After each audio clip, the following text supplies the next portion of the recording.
I know, the fake news is going to hate this video, but I don't care because it's glorious to see and straight up hilarious. First, let me make this strong point. The reason the fake news is doing so horribly and why they hate citizen journalists on Twitter, now X, is because they are corrupt. Corrupt in every way thinkable and unthinkable. Corruption leads them to lie.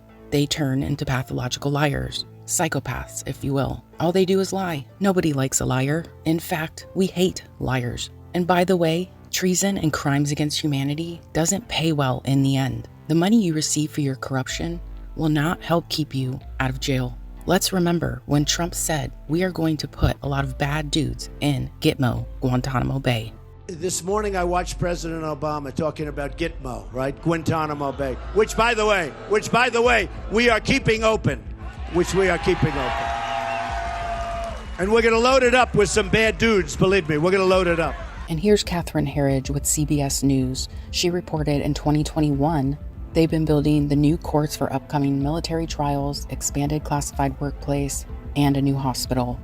What you see here on the ground, Deborah, is there's no indication that the military process, the legal process, is going to shut down anytime soon. About 100 yards across the buildings that are in front of me, down into Camp Justice, there is a major construction project going on. They are, in fact, building another courthouse, and they are expanding the workspace for the handling of classified materials by the prosecution. This is a big project. It's over $15 million. So all of that goes to these interesting optics that here on the island, they're expanding the military legal process with physically a new courthouse, while at the same time in Washington, the administration is talking about shutting down the detention camps. We, the American people, understand you are a propaganda machine working for the corrupt Democrat Party. Period. Point blank. We, the American people, hate you. You're going down with the ship once and for all. I mean, just this past week, it was announced that the NBC parent company Comcast plans to spin off MSNBC, possibly changing its name and sending the staffers in a full-blown panic. Then sending the left into more panic because Elon was asking about possibly buying MSNBC. They lied nonstop about Trump, saying he was the next Hitler. Do you know what happened during Hitler's reign? Not only was the doctors and Nazis either put in prison and or hung to death for crimes against humanity, but his propaganda media machine were also jailed for the lies during the Nuremberg Trials. Just as an example, these two media propagandists, one ran a newspaper, the other ran the broadcasting division. They were both charged with crimes against humanity for inciting the hatred that led to the persecution and murder of Europe's Jews.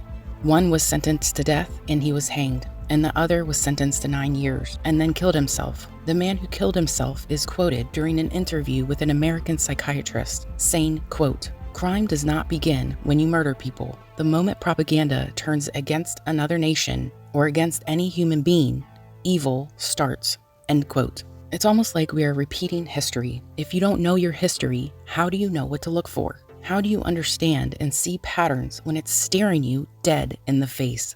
That's why they changed our history books. We know what we went through with COVID and certain mandates that I'm not allowed to talk about. But just take this as another example. What we witnessed in America after the Jews were murdered in Israel in October of 2023. The racist Americans came out from the shadows to protest. They weren't mad or upset over the Jews murdered by terrorists. They were mad the terrorists were being exposed, and they stood up for them. And where? Schools. The universities, to be precise, the paid propagandists, the useful idiots. After the Holocaust, they had to purge Germany of the Nazis. It's called denazification, which is exactly what Putin said he was going to do in Ukraine, but I won't go there because I'm not allowed.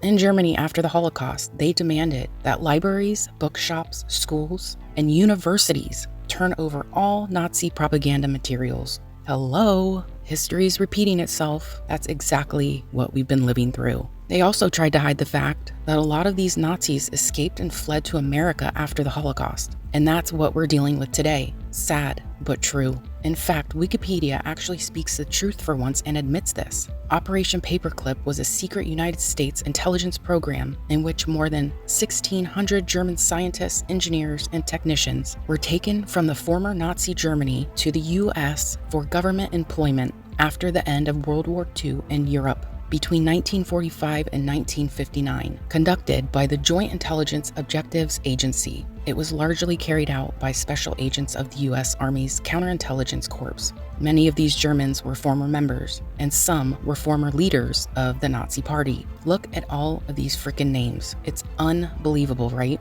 Ugh, it really grinds my gears. Oh, and let's not forget Operation Mockingbird, which is an alleged large-scale program of the United States Central Intelligence Agency, the CIA, that began in the early years of the Cold War and attempted to manipulate domestic American news media organizations for propaganda purposes. They recruited leading American journalists into a propaganda network and influenced the operations of front groups and was exposed in 1967. You can't tell me secretly this doesn't still exist, because they make it so obvious. That's why the sane Americans voted for Trump in 2024, and he won in a landslide. Here's a clip of Elon Musk calling out the fake news media for calling Trump Hitler, Mussolini, and Stalin combined. The sort of far left press has been going on and on about how like Trump is like Hitler, like Mussolini and Stalin combined, and you rolled them all into one, and he's somehow worse than all three of them combined. These are people who have killed tens of millions of people. And like, something's wrong with the press, guys. You know, something is wrong with the press. Yeah, journalism is dead. Like, what the heck is going on? It's bizarre. So now that you're caught up on your history a bit, let's get into the fake news media melting down. This is the CEO of Axios. The account that shared this is Western Lensman on X. He posted this video on November 25th, and as of the making of this video, on November 27th, he received 18 million views in just 2 days. The CEO of Axios is so mad he starts cussing at Elon Musk because Elon Musk stated the obvious, that we are the media now. Listen for yourself. Everything we do is under fire.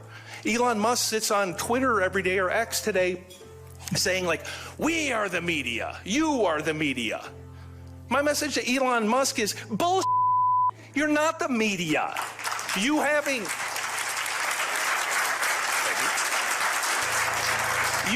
a blue check mark, a Twitter handle, and 300 words of cleverness doesn't make you a reporter. You don't do that by popping off on Twitter. You don't do that by having an opinion. You do it by doing the hard work. So not only has Elon said, we are the media now, on multiple different posts on X, but also when he was campaigning for Trump in Pennsylvania, where he says citizen journalism is the future. And I'd have to agree, because the fake news is corrupt, and the corruption has led them to be massive pathological liars.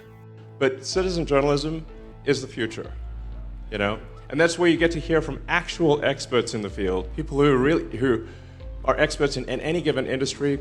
Real journalism is for the people, by the people. The fake news has starved us of real journalism, and some of us have the skills to do their job for them. That's the one reason they're pissed, because we don't have to sell our souls to be a journalist. Yeah, that's why X is the future. It's citizen journalism, where you hear from the people. It's by the people, for the people. That's what it's all about.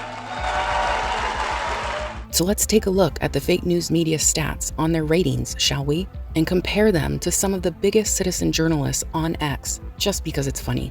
On November 27th of 2024, Forbes wrote an article titled MSNBC and CNN's ratings slashed in half post-election. Now this is coming from the Nielsen ratings data. MSNBC's primetime audience has dipped 53% since the week before the election, and CNN dropped by 47%, while Fox held its audience since the election. You know, Fox, the media company that MSNBC, CNN, and ABC hate so much. The week ending November 24th, MSNBC had an average of 632,000 viewers, compared to November 3rd, before the election. It was 1.34 million, which still isn't as much as what I'm going to show you. CNN went from 754,000 viewers to 398,000 viewers, while Fox News went from 2.6 million viewers to 2.63 million viewers. So total between MSNBC and CNN, they have a combined laughable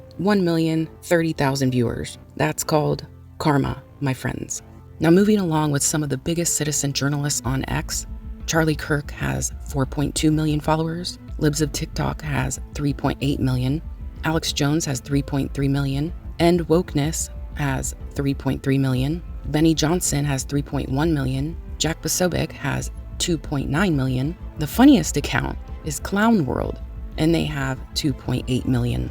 DC Drano, who is also an attorney, has 1.8 million. Mario Nawfal has 1.8 million. Colin Rugg has 1.6 million. Wall Street Maverick has 1.5 million. Dom Lucree has 1.5 million. The Vigilant Fox has 1.4 million. Roseanne Barr, who was canceled in the past, has 1.4 million. Laura Loomer has 1.3 million. Kanakota the Great has 991,000. Alex has 863,000. Concerned Citizen, who Kennedy replied to and said we are going to stop the crime of the chemtrails, has 722,000. Robbie Starbuck, who has exposed woke companies and made them reverse their DEI policies, has 718,000. Chief Nerd has 704,000. I Meme, Therefore I Am has, I hate to say it, but 666,000. Wall Street Apes has 650,000. And ending with Joey Manarino, he has 580,000. Now, even though some of these people may have the same followers combined, they have a whopping 41,696,100 followers, compared to, again, the measly 1,030,000 viewers from MSNBC and CNN. The American people are winning, and the fake news is failing. It's a glorious thing to witness. What a time to be alive. It makes me think of one of those famous quotes, where we go one, we go all. And also, nothing can stop what is coming. I can't seem to remember where I've seen those before. Do you? What storm, Mr. President? You'll find out. What storm, Mr. President? You'll find out.